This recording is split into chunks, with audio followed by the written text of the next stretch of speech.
กาศสบายดีทักทายบ่ว่าพี่น้องพังไทยหรือพังลาวเนาะมื้อนี้สาย5กระสอบมาจ่อบ่วนจะได้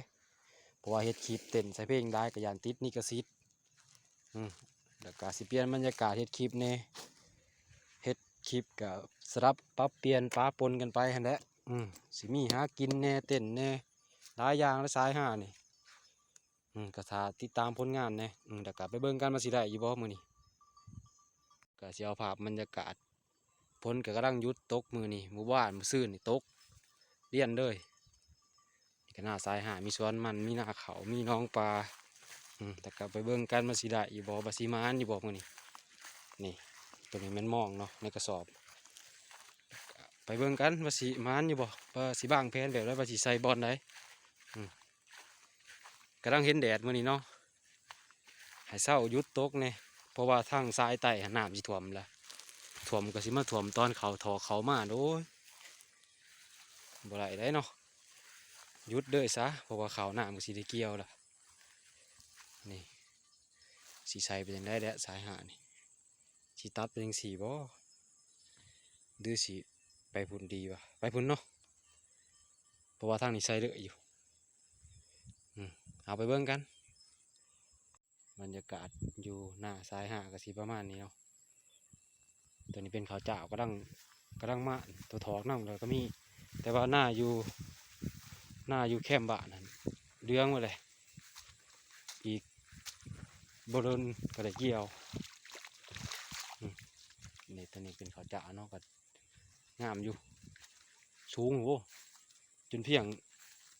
ยงบ่าข่อยควบมันสูงนี่แล้วก็ไปเบิ่งว่าสิ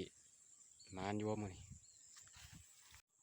ห้องตัวนี้เดี๋ยวให้มันแดดจัก3-4 มื้อก่อนสิมาใส่เบ็ดกบเป็นห้องยาวขึ้นไปเลยเนาะโอ้ใส่เบ็ดกบคักล็อก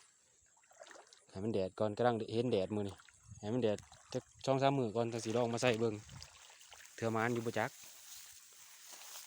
หลังจากนั้นก็ได้มาหอดไม้เลยได้นี่ขอจีใส่พังนี่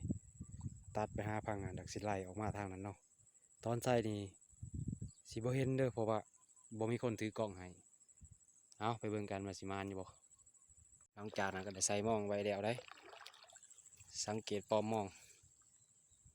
กะมานอยู่นี่ปอมมองตีงเห็นบ่เด้มานอยู่พอมองตีเนาะกะสิเอาแต่เฉพาะตัวที่เฮาเอานะโมเมนต์ว่าถือเบิดกะสิเอาจนเบิดโมเมนต์เลยเอาเฉพาะที่ปลาเฮาอยากไหลหรือว่าตัวมันหน่อยกับปล่อยเนาะเอาแต่ตัวใหญ่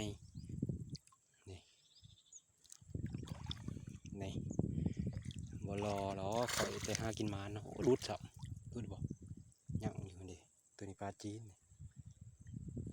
นี่โมเมนต์ว่าถือกะสิเอาจนเบิดได้โมเมนต์เลยปลาไปกินน้ำแดงเลยขวดมันขวดยังอีกจนในพวกเกี่ยวเขาอีกนี่นี่ปลาสิทายให้พี่น้องเบิ้งผู้ใดเบิ้งคลิปจบก็สิเห็นภาพบรรยากาศแบบนี้แหละผู้ใดมาเบิ้งแป๊บเดียวแล้วก็ไปนะห่วยบ่จักยังอยู่เลยนี่ภาพก็สิสะท้อนแสงในจังหน่อยเพราะว่า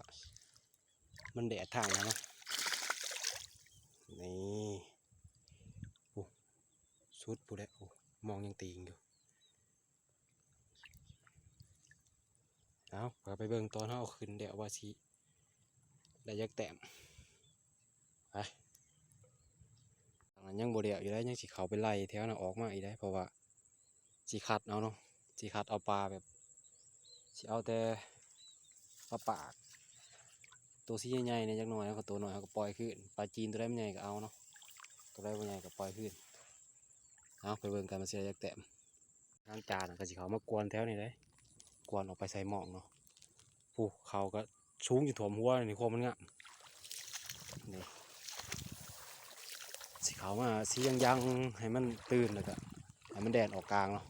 แดดออกกลางไปแล้วไปตำมองไว้ที่ข่อยลากไว้แผนการข่อยนี่มันสุดยอดเลยนะ เนาะเรื่องกัน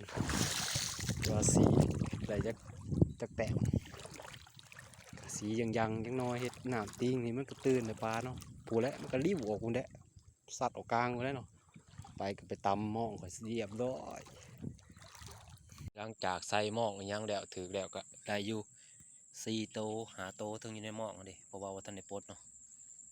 นี่ก็ถือประมาณเติบอยู่เนาะปลาก็มีแต่ปลากลางลายสัมปลาจีนเอาคลิปนี้ก็สิจบเพียงซ้ำนี้ไรถ้าติดตามผลงานต่อไป